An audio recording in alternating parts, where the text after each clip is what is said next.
Blog Talk Radio. Welcome to Last First Date Radio, featuring interviews with experts in dating, relating, and mating in midlife. And now, here's your host, Sandy Weiner. Hello, everybody. Welcome to Last First Date Radio. We are honored to be one of the top-rated shows about attracting and sustaining healthy relationships, especially in midlife.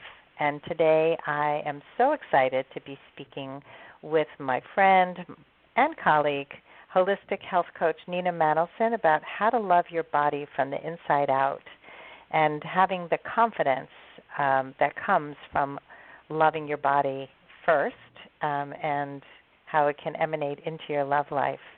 And so Nina has been on the show before. She's a friend of mine. We actually got to meet recently, which was exciting. And she's very cool, and I know you're going to love her.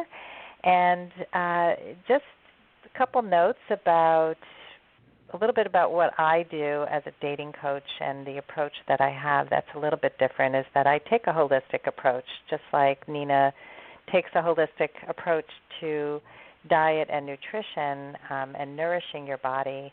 I believe that you really can't just fix online dating and then find your love. I will often have people approach me who say, well, I just need a great profile.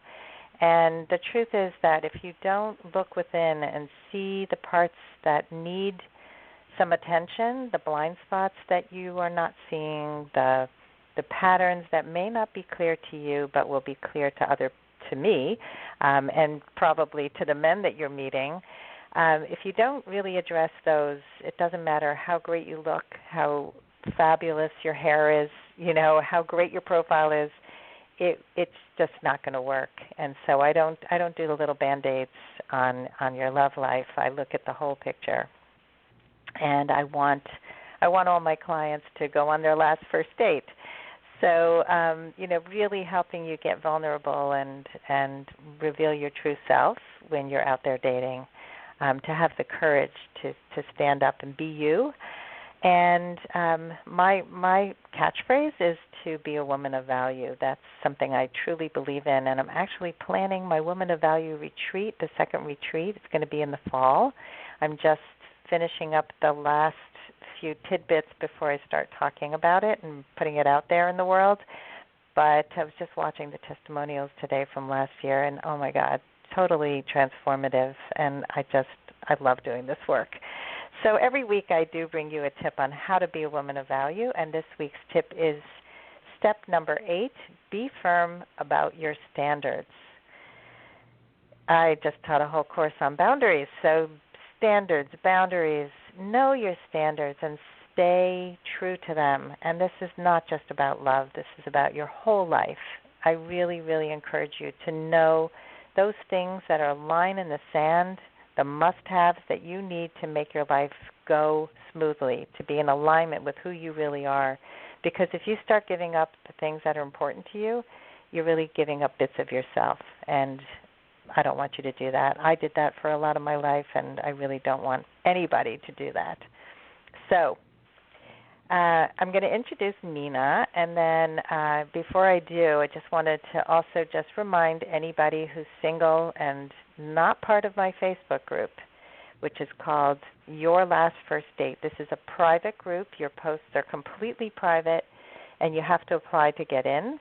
But if you go on Facebook and you Google, you search for Your Last First Date, join our group. This is a positive place where people share the ups and downs of dating after 40. So I would love to have more of you, even though we have almost 2,000 people in this group.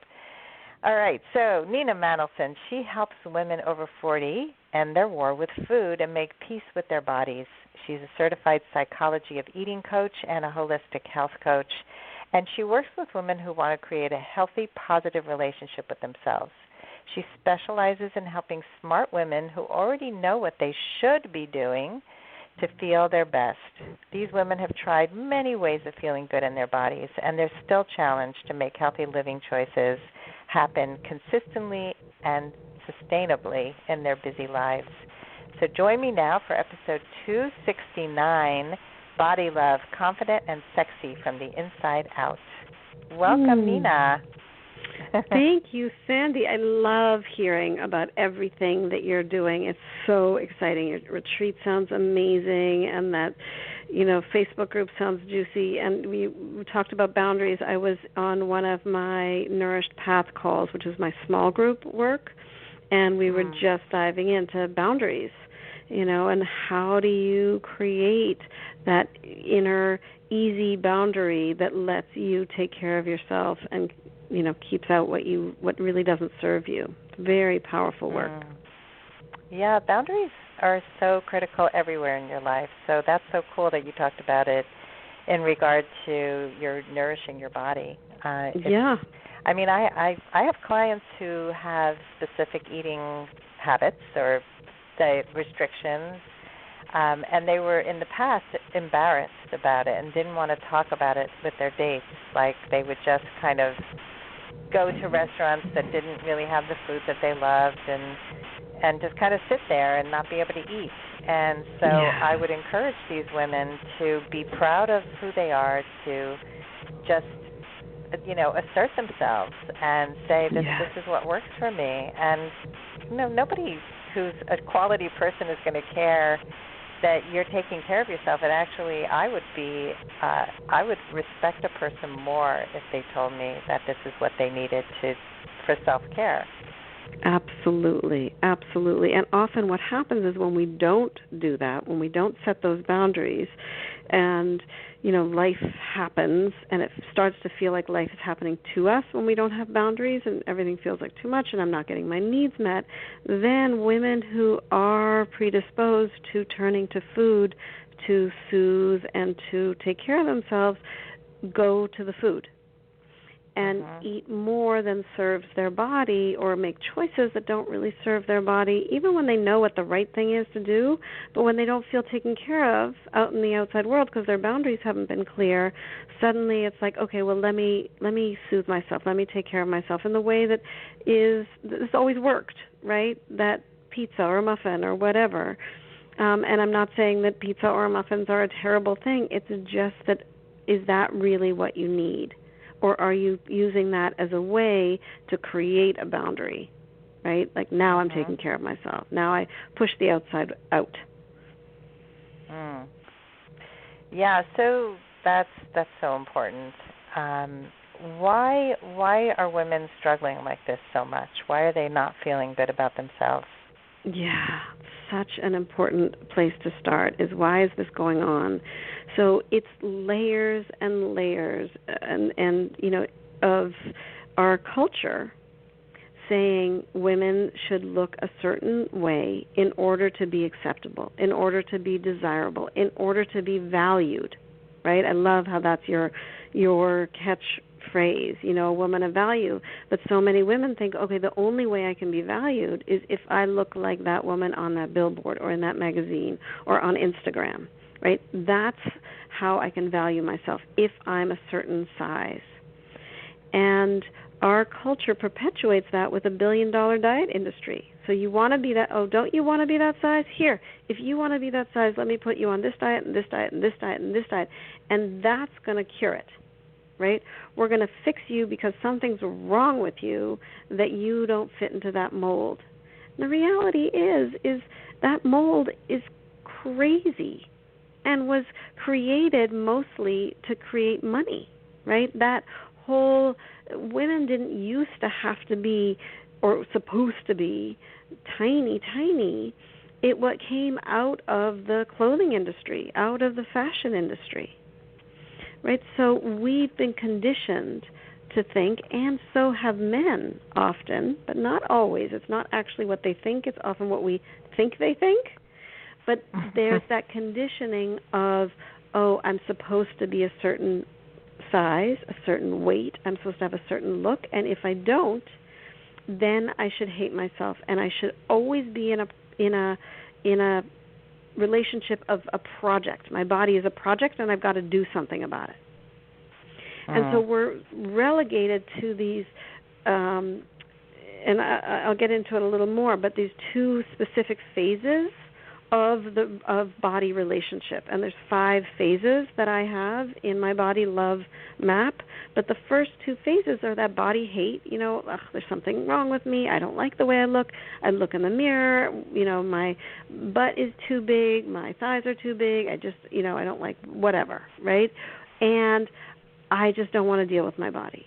So we're living either in that body hate, or what sometimes happens is, I don't want to be here, let me do something about it. So we get into body management. Self-care is a chore. Okay, I better go to the gym. I better go on a diet. I better get into control. I feel out of control of my food, and I better get myself back into control. And so women are often sitting in that realm of body hate or body management, and it's painful. Right. And terrible. Mm-hmm. And it doesn't have to be that way. No. So much of it is in their heads. So it's what they're influenced by, and it's what they interpret, and how they, how they interpret it and what they do about it or don't do about it. Right. So, and it's interesting because we can go, well, it's in our heads. But it's not just in our heads. When it comes to body and food, we can't divorce the individual experience from the cultural experience. It really, a woman claiming her size, her body shape, her own brand of beauty, and I know this may seem a little far-fetched for some, but I really see it as a political statement. It's like, you know what, I am fine, more than fine. I am fabulous the way I am in this particular body. Right? For us to step into our own body confidence, our own sense of body appreciation, our own sense of body ease is very, very powerful, but it feels elusive to many, right? So I know for many, many years I was in body hate, right? Not liking what I saw in the mirror. And I thought, okay, well, I'll just get myself to body love. Like, I know I should love my body, so I'll try to diet myself there. Well, that definitely didn't work. Decades of dieting, I know, does not work. And, in fact, there's a crazy and true statistic that 95% of all people who go on diets gain their weight back in 5 years. 95%. So that means diets do not work long term. And yet we're still selling them. We're still selling diets, right? So you can't diet your way to body love, and you can't affirm your way to body love. I tried that. I read every Louise Hay book. I love her. I would look in the mirror. I'd be like, I love you, body. And it was like this little voice inside that was like, yeah, right. It just I couldn't get there because I was trying to do this sort of leap. And if you want to have a visual of this map, because it's actually a map that I've created, and want to follow along, it's at ninamanolson.com/map, because it's my map. Okay. So that's there. So on one end of that spectrum, I call this the body love continuum. On one end of the continuum is body hate. The other end is body love. But we can't just fly over. People try to do it all the time, right? Like I said, with diets or with, I'm just going to will my way. And you actually have to sort of move through those different phases. So often the first phase that people walk into is that, I'm going to manage my body. I better do something about it. But there's something much more powerful that will move us to body love than the diet and the management, and that is getting into a place of awareness. So body awareness is that middle place on the continuum that starts to create an actual relationship with our body, where we start to actually have a conversation. What am I feeling? What are the sensations? What do I need? Right? And instead of looking in the mirror and going, ugh, I can't stand that blah, blah, blah part of me, we go, oh, there's my blah, blah, blah part of me. Right? Doesn't mean with self-observation without judgment. Right? That's what true mindfulness is. Observation without judgment. So that's the kind of work that we want to have happen in that middle part of this continuum that takes us to a sense of body love and body ease.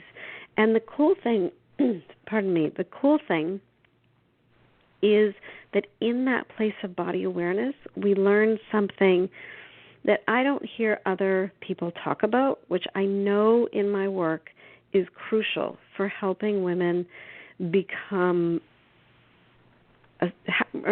have a sense of body confidence and ease, and that is being body current. And this is really important, and I just want to take a second with it because it's a concept that you can take away, like from our conversation, and start playing with. So body current is this idea of I'm not trying to get the body that I had in college, and nor am I trying to get this idealized, quote, perfect body that I think I should have in order to go on that date and to meet the right guy. And nor am I waiting to have the perfect diet, the perfect body for that wedding in the summer or that party, in the winter, right? I'm not waiting to have something, nor am I trying to get what I had, right? I'm living in the now body.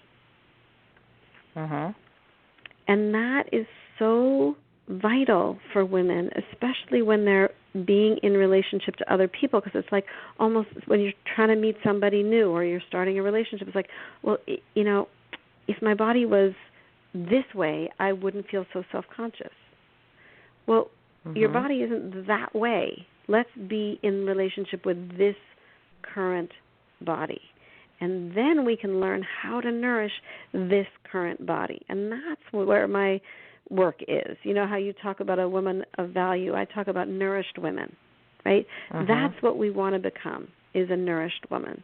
So I know I've been doing a lot of talking. I'm wondering if you have any questions. So much of this resonates, and I actually wrote a post this morning about how dieting is like dating. And I had this epiphany because I have gained weight over the last 10 years.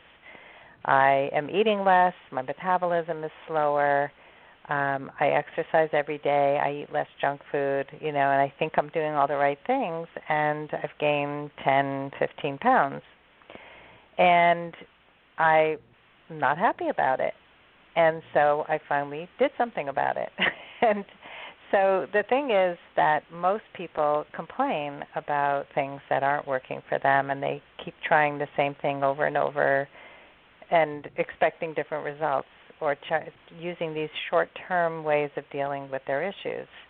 But I knew I had to really change up how I was exercising, how I was taking food in, taking certain foods out of my diet in order to make changes.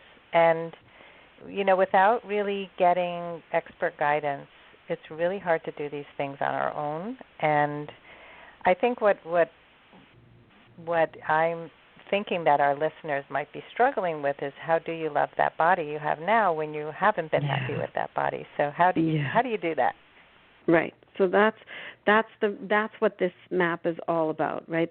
This map is how do you get to that place of body love, because it's not about going on a super strict diet, because, as I've said, that doesn't work. And as you beautifully said, our body changes, right? So over time. So as we age, our metabolism changes. Our ability to deal with certain foods changes, right? When I was a kid, I could eat sugar and it was fine. Now I eat sugar and I feel crappy and I feel wired, and then I feel tired, right? Our body's needs change. So we have to be in that listening. So being and accepting and feeling at ease in our now body takes stepping out of the box of fixing it, right? And that's very hard for women, but I just spoke to a brand new client, and I said, I want to be really honest with you. This is a different paradigm. We're not going to go the diet route for you to get to a place of feeling comfortable in your own skin. And she said, I've tried the diet route for 40 years. I think I need to try something else. Yeah. And I thought she said it so beautifully, which is just what you said. If you've tried the same thing over and over and over and it's not working, let's try a different way. Let's try really working from the inside out, right? And that's what nourishing ourselves is, from the inside out. And that's why it comes back to this body love continuum of moving from that place of body hate and body management into body awareness, so that you can start actually hearing, what does this now current body need? And then those needs turn into nourishing practices. We start to go, oh, my body needs to move a little bit more, or my body needs, you know what, it needs more hydration, or my body needs more protein, or whatever it is that we start to, when we start to truly tune in, we go, oh, this is what my body needs. These are nourishing practices. Or my body needs more sleep, or my body needs a little more play, right? Whatever it is, we start to develop our menu, our own nourishment menu. And the more we start to incorporate that in our life, the more we become a nourished woman, the more we automatically and gently move into a place of body ease. And body ease is when we look at ourselves in the mirror and we're nice to ourselves, where we trust our body. We have a feeling, oh, I'm full, and we go, oh, okay, I'm going to listen to that. I think I'll stop eating. Oh, I have a feeling and I'm hungry. Oh, I think I'll listen to that and eat something instead of overriding it and thinking I better not eat because I'm on a diet, right? Body ease is a place of where our body experiences are positive.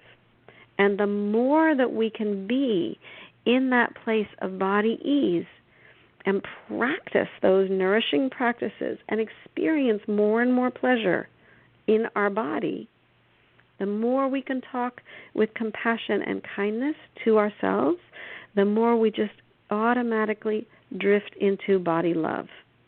And body love is where we start, you know, I'm sure we've all seen these women who just walk into a room and they just look at ease in their body at any size. They look like they like really embodied. They're in their skin. They feel good. And so there's a sense of, okay, they have a sensuality to them. They're comfortable with their sexuality. The way they talk about themselves is affirming. It's not degrading. It's not diminishing. And there's a sense of, oh, I'm allowed to feel good. And that is very powerful. And I'm saying, like, you know, here I have outlined this map, you know, from body hate to body management to body awareness, to body ease to body love. But it's not like a map like, and ta-da, you arrive at body love like a gymnast, you know, sticks a landing. You know, there are days I am in body love, and then suddenly I'm on Facebook and some image triggers me, and suddenly I'm like, maybe I should go on a diet. And that's an old thought for me. And what's helpful about this map is I go, oh, I'm in body management. How did I get to body management? Oh, I saw that image of that coach, and she's putting out a new diet, and she's making all these promises, and that old part of my brain started to believe her. That's how I ended up in body management. Okay, I don't really love being in body management. It kind of makes me feel bad, and like I have to be in control and tight and restrictive in my life, and it doesn't make me feel happy. So I want to move out of that. How do I move out of that? Okay, the next phase in this body love continuum is body awareness. Okay, so how do I get in body awareness? Right, I tune into sensation. That's the first thing. What's happening in this body right now? Not what I think should happen, not what used to happen, but what am I feeling now? So the map lets you navigate your relationship with your body, right? Just like I'm sure you're always talking to people about relationships with with a partner. Our body is the most important relationship we will have, because the way that we treat ourselves will show up in our relationships always. Yeah, I remember a date I had years ago when I was first starting this business, and I had created my first webinar, and the first step in the 6-step process was date yourself first. And this guy was very overweight. We were bowling together, and he was profusely sweating. And we went out for coffee afterwards, and he said, "Oh wow, I don't love myself. I was just hoping a woman would come along and love me anyway. And I'll never forget that. It was one of the first times I've ever heard anybody say that. And I was just like, what? How could that possibly happen? Right. It's so important. Nobody's going to rescue you, and it's so sexy, and that level of confidence that comes from within. And you can feel it. You can feel it when somebody needs your external approval for them to feel good about themselves, or when they come whole and, feeling good. But like you said, I love what you said about it's not a continuum. It's not just you get there like the gymnast with her legs landing like that. It's the same thing with grief. I remember hearing the stages of grief and how people think you have to follow the trajectory of this 5 or 6 stages, I forget how many. And anybody who's gone through grief knows that you can be angry one minute and you can be in shock another, and you could go back to, pleading the next, and then you can be fine, and then you can go back to denial. I mean, we're human. We don't follow trajectories. We don't follow ABC and then you're done. We're alive and we're interacting with life, and things will trigger us. But what you did when you were triggered is the growth. And so what most people do when they're triggered is they go turn back to food, or they turn back to shame. I see that with the women I work with. It's, I was talking to somebody who just hired me recently for a 6-month coaching package, and I was telling her, because she was choosing between 2 packages, and I said, I really think, based on what I know of you, that you would benefit so much from a deeper dive. And her takeaway was, I think she thinks I'm broken. And she was crying. She really felt terrible. And I said, no, this is why you need the 6-month program, because you're not going to think that anymore when we're done. Right. It's not the brokenness. It's that we all come from beginnings that weren't always healthy, and there's so much we can do to help ourselves. So whether it's relationships or food, in our bodies, I mean, this is such a struggle, and I love the work you do.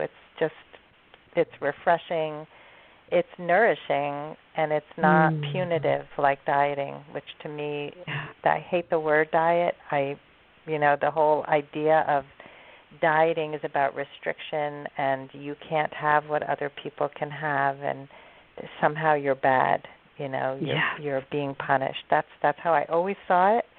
And I think that, when I started to lose weight, the first time I gained weight, and I think I've talked to you about this, I was about 19 years old, was when I started eating healthy for the first time, because I was so skinny my whole life, never dieted. And suddenly I gained 7 pounds and thought I was obese. And, when I look back, I was probably 129 at 5'6". I was thin, but I was bloated. And I felt bad in my body. And my mother took me to these diet workshop sessions, and it was the most embarrassing, awful thing in the world. And what really changed for me was I had a friend who was juicing, and her family was kind of very extraordinary in that time, in the 70s.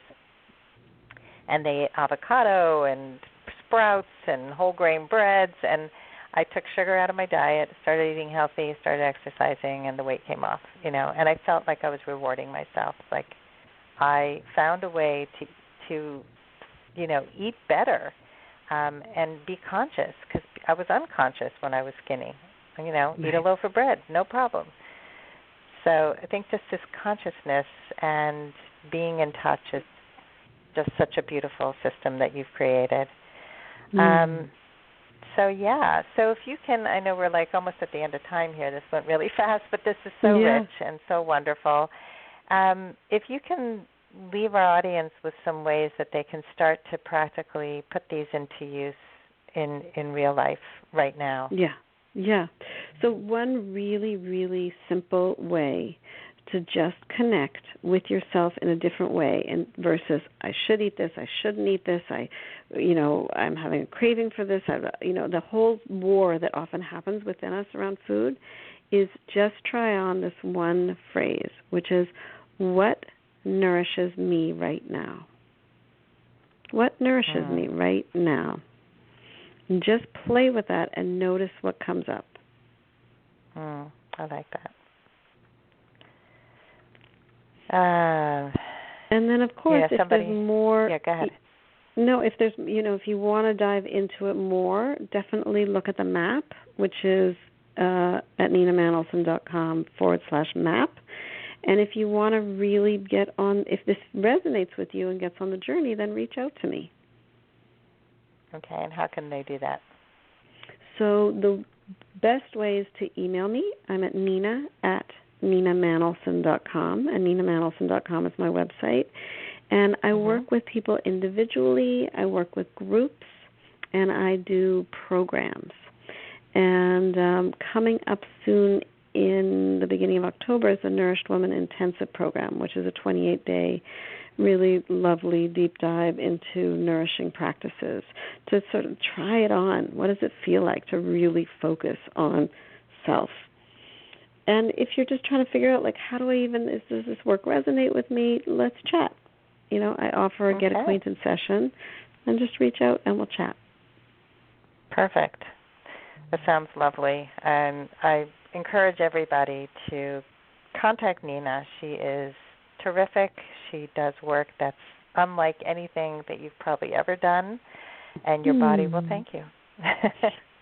Thank you so much, Sandy. It's such a pleasure, as always, to connect with you and talk and just get into juicy issues of women and feeling good about themselves. Such important work. Yes, and thank you for the beautiful work that you do in the world. And thank you, everyone, for listening today. And I hope you all go on your last first date very soon. Have a wonderful day.